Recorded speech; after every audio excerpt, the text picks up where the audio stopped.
You're not as in love with yourself or with others as you could be. You are not yourself at all, in fact. As you cause more and more separation, you feel clumsy instead of steady. You feel insecure rather than secure. You feel not prosperous instead of prosperous. You feel different than the inner being part of you feels. And this is the thing we really want you to hear. You feel different than the inner being part of you feels. And you know, the inner being part of you feels the way the inner being part of you feels because of you. Isn't that interesting? You said, because you can't help yourself, I prefer this. I desire more. It's the nature of your leading edge beingness. It's what you knew you would do. It's what you knew you were coming here to be about, because you knew that you were a creator, and you knew that you were coming into an environment where there would be contrasts that would help you to choose. And you knew without the ability to choose, there could not be more. And you knew that you would launch these rockets, and you knew that those rockets would matter. You knew that when you emanated a signal, you knew that this is the energy that creates worlds. You know that this is how creation happens. You know that it's focused through consciousness. And so you chose and handed it off to infinite intelligence consciousness, who loves you, who knows you, who roots for you, who works for you, who holds you steadily in vibrational awareness and offers a signal about the new and improved you all day, every day. And the new and improved you is happening all day, every day. The question is, are you keeping up? And the answer is no. You're not keeping up because you have negative emotion. Negative emotion means you're not keeping up. When you're mad at somebody, you're not keeping up because you don't want to be mad at them. Really, you don't. Your inner being isn't mad at them. And when you are, you're separated from who you are, you see. There isn't anything more that you would ever need to hear. Now, how you come to really believe it won't come from hearing these words. It comes from your own personal experience. And so we have a lot to talk about together. We want to talk about the details of your life that are important to you. We want to help you figure out how to adjust your vibrations so that you can be in a stance of receiving what you want. But in order for you to really be ready to do that, we want you to know that it's a simple process. This business of creating that you are all about is a much simpler process than you have let yourself believe. Most of it happens just by your existence here with others. As you explore life and observe it through your physical senses, you come to conclusions, even if you don't speak them out loud, about what you prefer. That's step one of the creative process. That's the asking part, and it matters a lot. Step two is this inner being part of you that we've been describing here receives your request and becomes the vibrational equivalent of the answer. So that means, if you will think about it, that when you ask, no matter how loud or subtle your request is, Source answers and answers immediately. But you have to come with us in this strange world that we are talking about, out of the world of action and out of the world of trying to make sense of what others are doing. You have to step into a vibrationally sensing world in order to really understand what we're saying to you here. Because when you ask, it is given to you immediately, and it is given to you in the early form of creation, which is a vibrational form that has the full potential, just like the seed that you put in the ground has the full potential to be the stalk of corn. It has the full potential of this vibration turning into things, turning into experiences, turning into the full blossoming, see it, hear it, smell it, taste it, touch it, manifestation that you desire. But it isn't like that right at first. If there were a way that we could just zap you with understanding that when you ask, it is given to you, and that it is real, and that vibrational request that has been answered is real time, it is current time, and that what you call now that you launched a request from is really past tense. But it's hard for you to hear that because you think in terms of what you can hear and see and smell and taste and touch. You think of that as reality, and you think of it as current tense. You think it is of now. But we want you to hear, try just a little bit. We want you to hear that once it is manifested, it's really old news. Because it has been in the process of becoming for quite a long while. And as it has been in the process of becoming, that's where all your juice is. That's where all your joy is. What's already manifested, that's like the gum you've already chewed the flavor out of. It's still in your mouth. You can still blow a bubble, but it is not where the emotion is. It's not where the exhilaration is. It's not where your interest is. It's not where your life is. The best part of your life is consciously understanding and therefore witnessing vibrations turning to thoughts and thoughts turning to things. And it's just a steady stream of them. You're turning them to things, which gives you a new list of things to ask for. So it's just this constant cycle of becoming. That is life. You are eternal beings. It is our desire to talk you into being excited about the becoming, more excited about the becoming than about what has already become.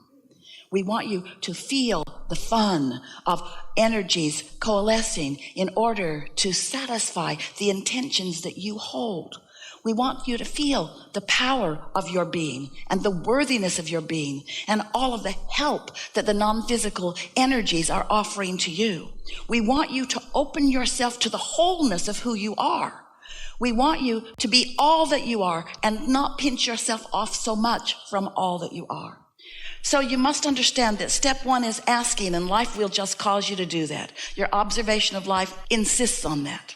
So step one happens naturally, and so does step two, because that's not your work. That's the focus of your non-physical. But step three is where you line up with what Source knows about what you want. You can't say, I want more money, but look, I don't have enough. You can't plead your case of neediness and be in vibrational alignment with abundance. Because every subject is two subjects, what is wanted and absence of it. And so without meaning to, lots and lots of people use words that sound like abundance and happiness and love, but they are vibrationally vacant in their experience because they're focused upon not enough love and not enough money and not enough, in the erroneous belief that if you plead a case, someone will help you. And we want you to understand that that is true. If you plead a case, someone will help you. When you ask, it is given, but you still got to let it in. You've got to let it in. So the operative word is you've got to allow it. You've got to get into the receiving mode. Somehow you have to prepare your receiver so that you can translate these vibrations into their vibrationally physical, manifestational, see it, hear it, smell it, taste it, touch it, equivalent. You're the one. And at first, this just sounds like, it sounds like we're reading your mind. It's really interesting. It sounds like hard work. It sounds like I'll believe it when I see it. It sounds like, Abraham, can't you just talk about something tangible that I understand? And we know that until you find a way to get into that receiving mode that we talk incessantly about, and to know for sure that you're in the receptive mode so that you can, with confidence, follow the impulse. But then these are just more words. It's just somebody else who's got another great idea about how your life could be better if you just try harder. We are not interested in you trying harder because effort works against you. We're interested in you getting in sync with the laws of the universe and letting the leverage that you've already accomplished, the leverage of syncing up with your inner being, with source energy, with infinite intelligence, with the energy that creates worlds, and letting all of that momentum work for you. So that's what we're going to talk about with you today. As you have different things that you want to talk about, we'll talk about your physical life if you want to, and we'll help you with your attitude about it, because your mood or attitude about things is really the strongest indication that you have about why things are working the way you want them to, or why things aren't working for you the way you want them to. And it is our knowing that as these hours pass by, and as you play with us with interest and some willingness to accept that these are universal laws, and that the more you understand them, the more control you will have, not only over the outcome of your experience, but over the experience of the outcoming becoming. It's the journey, it's the journey, it's the journey. You hear that so much, you don't want to hear it. It's the journey, and you say, all right, I'll say it's the journey, but I'll sure be glad when I get there. And we say, you're not ever going to get there, because as soon as you get to where you thought you wanted to be, there's a whole new set of contrasting experiences that causes you to launch a whole new rocket. So it turns out you're not ever going to get it done, and you will never get it wrong. It's just this ongoing becoming that you can't get out of. And so we're here to help you to enjoy what you are eternally caught up in. That sounded a little treacherous, didn't it? You're trapped in life. You can't get out. Even if you croak, you might as well start having fun. That really is our message.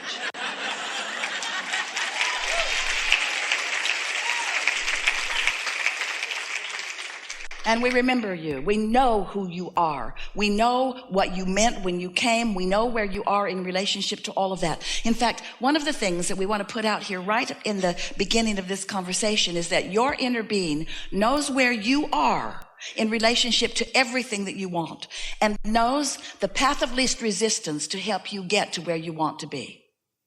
And so that's big news. That means that tuning in to your inner being is really a valuable thing relative to things that you were born intending to do, or relative to things that you care about right now.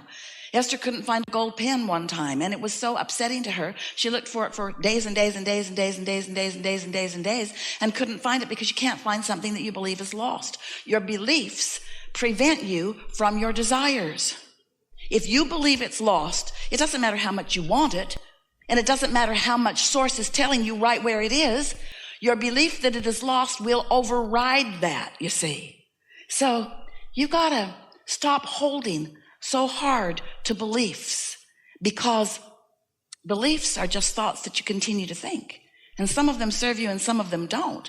But when a belief is blocking you or preventing you from receiving the path to what you want to receive, then it's worth letting go of it a little bit, don't you think? And so we'll talk about things today that will help you to figure out how to be kinder to yourself in that regard. Esther couldn't find her pen, couldn't find her pen, couldn't find her pen, couldn't find her pen. Then, did you hear us say the words path of least resistance? The path of least resistance is the path that your inner being knows you are most likely to take given the beliefs that you hold. That's what path of least resistance is. It's the path that your inner being knows is the best path for you, the most likely path that you will take given the beliefs that you hold. So, since Esther believed her pen was lost, and she felt really bad about it because it was a gift from someone she cared very much about, it cost a lot of money, and she loved writing with that pen. She was really suffering. We know it sounds silly, but you do it too. She was suffering over the loss of this pen. So we tried to show her where it was. She went to the purse where it was so many times, felt around it. It was a big bag.